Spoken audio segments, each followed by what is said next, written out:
test your patchwork, what better way than to wear a part of your quilt on your back? Take a look at what Patsy Zern has done for her mother. Can you get a good look at the lovely iris stencil that has been done on a block on the front of a vest? Patsy's mother, who lives down in Saluda, North Carolina, grows irises. She's known for her irises, and look how she completed. I'm going to move Susie Q here. She's completed her vest with an entire field of irises on the back, and I think that's just a great way, a very warm and lasting gift for her mother. Where in the world do you start in making a vest? You've got to start with more or less a color scheme, an outline in your mind that you want to go to. And of course the second thing is you're going to need a pattern. Now we can't give you an exact number because over the seasons your vest patterns will change, but there is a good variety available to you, and you must keep in mind that you really basically need a box style in your pattern. We're going to be covering these vests with design, and then when you take up and would, put a dart in it, you're going to ruin that design and it will get awful bulky. If you want to have a more fitted vest, then go with more or less what I refer to as the old Prince's line in a vest, the one that would have a seam, a curve down the front and the back, and then would go in at the side seam also. Now the variations in sewing techniques are really basically three that I'm going to explore. The first one, and of course you've got to decide, do you want a vest to keep you warm or do you want one that's going to be all year round? You take your vest pattern and cut it out of either your muslin, or you could use Pellon fleece, and this is the sort of thing that will be at a fabric store that is a lining for placemats, and it's polyester, or you could simply use a lightweight batting, and or a very thin flannel can be used also. But your first way would be to cut out the back and the two fronts and simply decorate these. When they have been done, you're going to sew the shoulder and the side seams together. You'll use your pattern, the same pattern of course, to cut out your lining.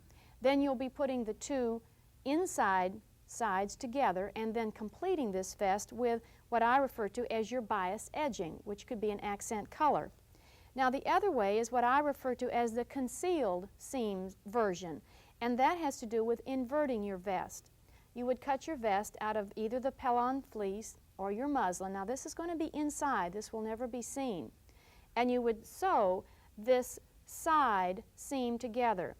And when you do that, eliminate your 5/8 seam allowance and whip stitch that closed. You would cut out the lining in the same size. And once you had decorated the whole front of this, you'll put the right sides together and machine sew that entire span together, but leave the 4 top shoulder seams open so that then you can invert this whole vest, and we'll do that in a few minutes. The other way would be to sew the shoulder seams together so that entire, you can see that this has already been decorated, and then you would do that entire inversion down here on the side seams. Now you're going to have to leave all 4 of those seams open, as you can see. Here are the 2 and here are the other 2. Now as far as decorating and filling up this Pellon fleece, I have 5 different ways of doing it. The first one is what I call the block accent. Perhaps you've admired a special block at one point but didn't want to make a whole quilt. Now's your chance to put it on the back of a vest. Then I also will be showing you one that I refer to as, of course, the old crazy patch. This was the way I always made my vest to begin with. Another style would be your string. Another variation that we will cover in another show would be working with your Seminole. The last one is what I refer to as your stencil study. And this is a great idea, I think, for making a lightweight jacket for the summertime in air-conditioned buildings over a bare dress. The little touch of polyester batting in there will just keep you warm. And this has to do with simply taking either polished cotton or your glow sheen material, and once you've cut out your vest, your back and your 2 fronts, sew either this seam together or your side one, and then cover it with your stencil design, whatever design you'd like to use. It could be a traditional pattern, or in this case, this design came from an Art Nouveau book. And once you have done that, you're going to then cut out a lining and the batting and baste those together, put the right sides together, and then turn that inside out. then, while that is at a flat stage in your vest, go ahead and do the quilting. In other words, you have not joined anything yet, and it's easier to work with. You might want to, at this point, work with a hoop, but either way, you've got to base those 3 layers very secure. In this case, I did use a variety of quilting threads. You could use one color or several different ones. Remember Sue McCarter's lovely vest she was working on with the irises that were appliqued? Now that would be another type thing you could do. This will be a jacket, and I have put a touch of applique on the front panel. But the idea here was at this stage, when the jacket, the back, the 2 fronts, and the sleeves were sewn together, then I simply, with my light box, put the design on the back. I basted the lining and the Pellon fleece together, put the 2 right sides together, and sewed everything except all of this expanse here, so that I will leave that open, and that will be the last thing I'll have to do on this whole jacket. I have a little bit of quilting left to do on this, and you can see the basting is still here. When I go to put this together, I'll simply line this all up just as so, and I will machine stitch everything except one. And then after that has been machine stitched, of course I'll go to the machine like this, I will trim off some of my excess in layers so that it will be staggered. Then this one layer can turn under and slip stitch closed and my jacket will be done. Now I'm going to gather up all these things and go to the sewing machine.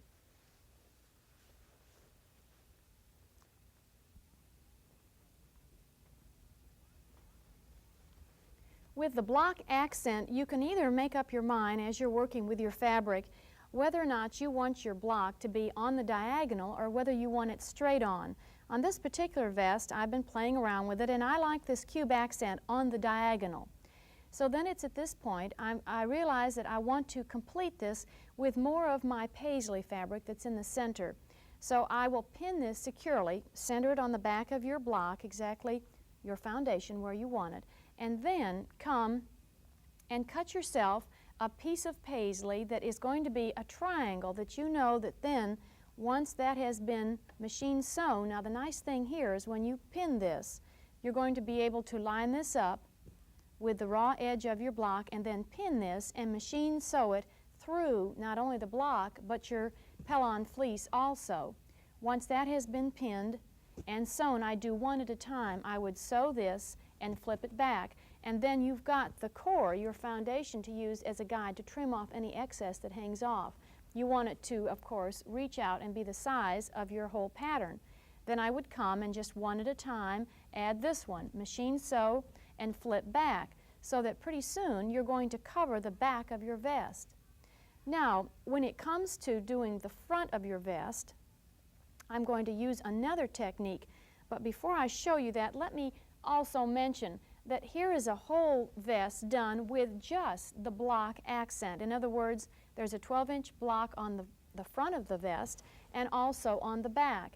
And the way I completed that was simply, when it was in the raw, when it was just the foundation, I put my vest down, now the block on the vest, and it was straight on, not on the diagonal. Simply took some of the material, and I think it's nice if you use some of the same calico that was perhaps in the block itself, sewed and flipped it back, sewed and flipped, and then I have one long line, you can see the seam line right here, would take a panel and sew and flip it out.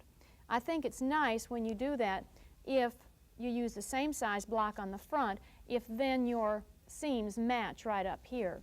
And then while it was flat, I went ahead and did the quilting and then combined it underneath and did my handwork at the side seam at the bottom. Now to go to the front of this vest, my plans are, this is the front of my vest. I thought it would be nice at this point to go ahead and think of some string quilting. So what we can do is combine our block accent with string a lot of the time. And speaking of string, I've gone ahead and when I did my cover for the sewing machine, I did 3 different variations of string quilting. String quilting refers to the leftover fabrics that, for instance, a woman had when she made a quilt. She was left with all these rectangular pieces. In some cases, they were irregular strings, and this is the effect that you get when you work with irregular pieces of leftovers. In this case, I've worked with rectangular pieces of material, but they are different widths. We would call this maybe random widths. And look at how it jumps around. Your herringbone effect does not stay straight in this case. Now, if I would work with strings or rectangles that are all the same width, you get a herringbone effect that goes straight down. And basically, when you're working with this, it is a sew and flip method. I thought it might be more interesting on this vest to have some of my string going this way and some of it going this way in opposite directions. So it just adds interest on the front of your vest.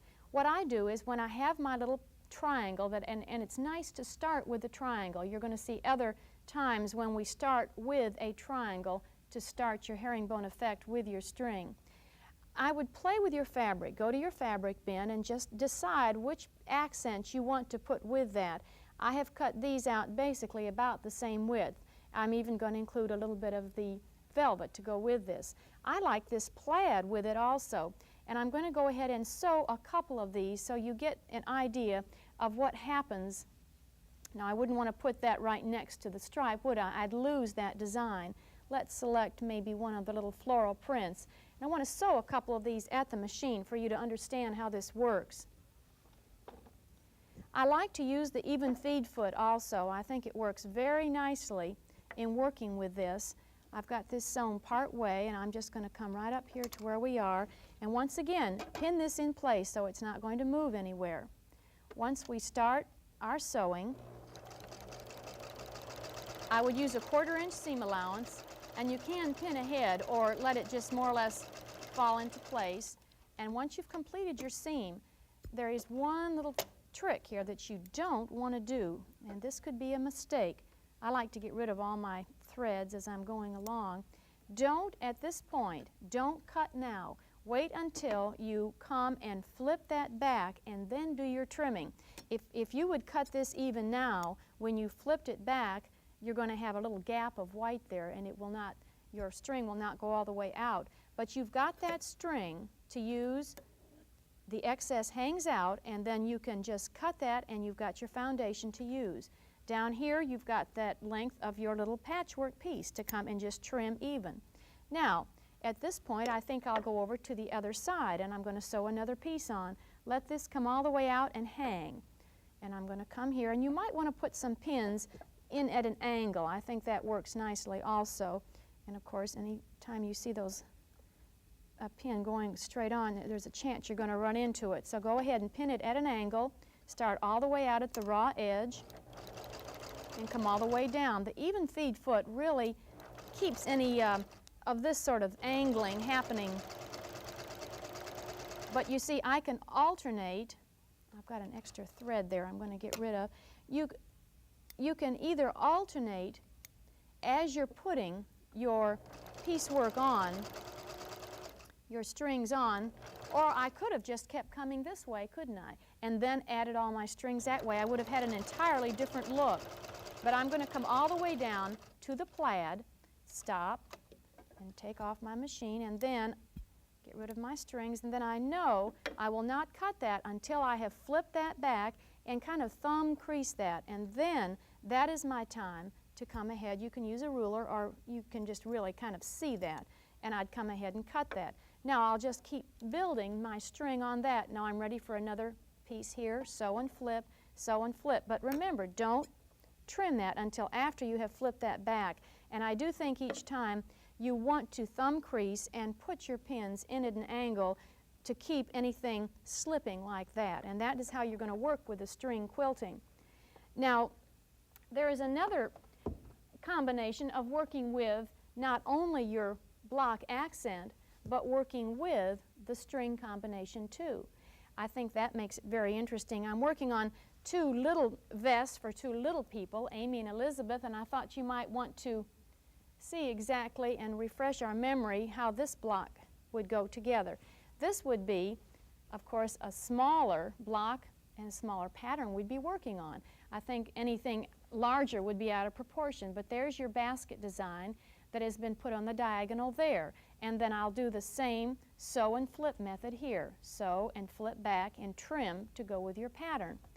And then on the front of that, I might do something using some old little eyelet, some new eyelet pieces, or you might want to use some of your old little doilies. I purchased these at an antique store recently, and a friend of mine who teaches English reminded me that these were antimacassars, and I frankly had not heard of that word, and she filled me in on this, the fact that macassar was a hair oil that would, of course, would penetrate a seat, and so these were always the doilies that covered the back of chairs and seats or on the arms. So these are your old antimacassars and look lovely when put on some of our calicos and could highlight the back of a vest. In this case, I'm going to go ahead and use something on this order on the front of the vest, and I think you get an idea of how that would be growing. And for her sister, the same idea. And this would be more of a fitted vest, and it bothered me that I was going to lose a corner of this, so I thought when I cut this off, I might use this to go on the side panel and start my string quilting up from this particular triangle. So you don't want to waste anything. Let's remember how we put this together. This little basket block is put together with 3 large triangles, and you would simply sew the base of your basket to the square, and then machine sew that and flip, machine sew this and flip, and then this triangle sewn to the bottom, and then of course you have to applique the handle on. That's the way that one would go. Now there's one other idea I want to mention about doing the block focal point. You might want to, of course, put your block straight on and not on the diagonal. In that case, I think I would go ahead, and if this were going to continue and I were just going to play with this bandana idea, I think I would want all my string quilting to go straight and not on the diagonal. I think it would be more in keeping. In other words, I think I do sew and flip going like so, and it would be more appropriate for this particular block. And then we could go ahead and cut out some bright stars and applique those on to complete our vest. I wanted to show you more on the string quilting when it comes to working with, say, a gentleman's vest. This one would use leftover wools, and you could even sneak in a little piece of polyester. I want to complete this. I've got it already done. I only did the front panels on the vest, which I think makes it kind of interesting. But what I did was simply cut them out all the same width and then sew them together in a panel, and then more or less did an elongated brick type suggestion on the front. And I'm going to turn this inside out in just a minute, and you can see it almost completed. It has some quilting to be done on it. And once again, I'm going to head and use the even feed foot on the machine. It certainly makes it nice when working with anything as slippery as our velvet or our silk, as this lining is going to be. I wasn't sure if I wanted to put a batting in the back of this vest, but I did put a very thin lining inside, so it will have some quilting on the back, and I thought when I do the quilting on the back side, I might even go ahead. Now I'm going to spread this all the way out so you can see what happens here. Now I'm going to reach in and start pulling, and it should come fairly easy because we have that slippery material there. I think will make it nice. But this takes some, as you can see, this whole thing has to invert, and this is kind of a process here. You have to just kind of pull, and it means getting the bulk of your whole vest through. But I like this because then your outside seams are all taken care of, and any quilting that you're going to do is going to be worked on a flat surface. I know it looks kind of weird right now, but it's going to happen here in just a minute. And you keep coming. Now I think we've got it almost to the point that you're going to see the back of your vest. Now I did remember put some Pellon fleece in there. So that is going to be the back. Now we have to just keep pulling into the other side to get the front out. And this will be kind of a different look in a man's vest, so we'll have a chance to see what happens here. Once you have made this inversion, then I think the first thing you really need to do is to set your vest and to keep anything from the lining from sneaking out. You have to take either a quilting thread, or it could be just a dual duty thread in a matching color, and go all the way around the outside to more or less set it in place. Now voila, we're going to see this here. And of course the vest does have a point down the front, and you would want to trim any excess before you would turn that. Now this is what you're going to see. That is your vest in the elongated brick type version, and you come here and you'll need to put that out a little bit further. So now you really have a flat thing to work with, don't you? And it's not, but I think you need to, see, you don't want that lining to show. So kind of edge that back, and then just by hand, maybe 1/4 of an inch in, set your whole vest in place. And then I would have this, I've got some pins in here, I'd have this flat if I wanted to do some quilting here. And I thought that this has kind of a modern look to it. I might even do the quilting in elongated brick design on the back side, and then my last step to do would be to come, and of course putting the two right sides together, I would simply complete this by holding all the edges here together and machine sewing everything but one, and letting the raw edges fall in, and then this turn under my 5/8 seam allowance, and then slip stitch that in place. And that would complete my vest except for buttons and buttonholes. I wanted to show you just a couple other ideas here while we're still on vest. I think this is a real nifty idea, and I think this would work because you end up having a reversible vest. And the idea behind this is based on the fact that you can put two squares together and include the batting inside. And then each time you go and sew more, you would be putting, this could actually be the inside of your vest, and you're cutting your widths, and you're going to the machine with one log cut out, your batting underneath, and that's riding against the feed dog, and this could be the top part. Machine sew, and then each time bring that back again. Do you see what happens? You can, for instance, I did this on the back of this vest. I made a 12-inch block with the batting inside, and then started adding my logs, but included the batting as I was going along, so that when you get done, you have a completely reversible vest. And you actually stuff the vest and make the lining at the same time, so that works out nicely. A vest that I'm very, very proud of, I call this, I've studied with under Jenny Beyer vest, is the medallion vest that I made down at Sea Pines. And I think that it's just a beautiful example of what you can learn under Jenny Beyer. She's is known for her medallion work, and has done so much in quilting, and is someone I really admire in the field. And this, I guess you could say, is the block accent complete, but it's a larger block, and it is the medallion. We have so many others. Here's another version of the string quilting again. And you see this started with the triangle down below, and notice that our rectangles are irregular in width, so that, look at the herringbone effect, it jumps around. And then of course right here I've added some extra eyelet on the back to give it more of an accent. We want to end with Crazy Patch today. Denim adapts so nicely to Crazy Patch. Here I've incorporated it in a Crazy Patch quilt for my son going off to college. And of course you do the embroidery work in the school colors, and I put an airplane block in it. He always had an interest in airplanes, so I think this is a great way to use his leftover jeans in high school and adapt it to Crazy Patch. I have a friend who's doing a course in denim, and she's calling it From Rags to Riches. Isn't that a nice way of talking about denim also? It does work nicely in Crazy Patch, and of course you can highlight the vest with all of your different embroidery stitches. We remember that Crazy Patch is basically using your irregular shapes of fabric, attaching them to a foundation piece of material with your sewing machine, and then sew and flip.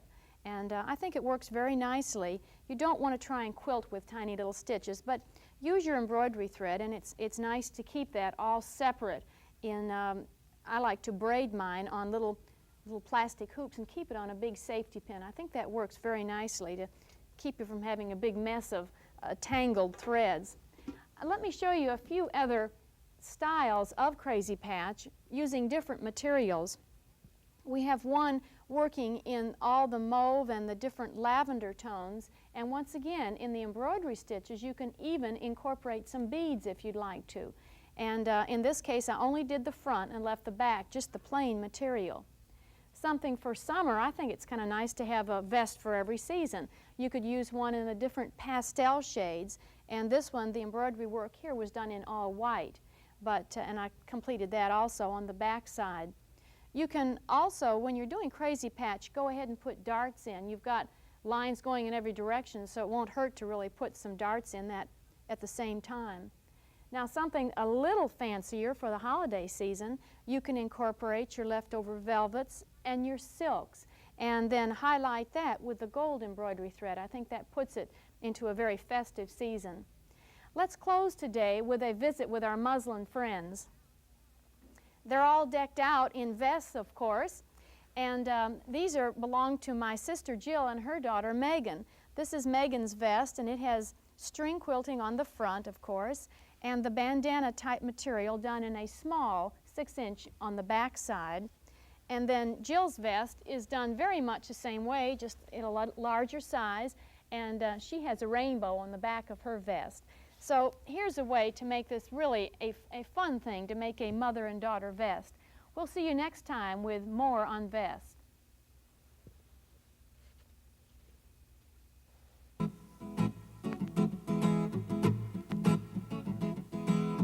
Georgia Bonesteel is the author of the book Lap Quilting with Georgia Bonesteel, based on this television series.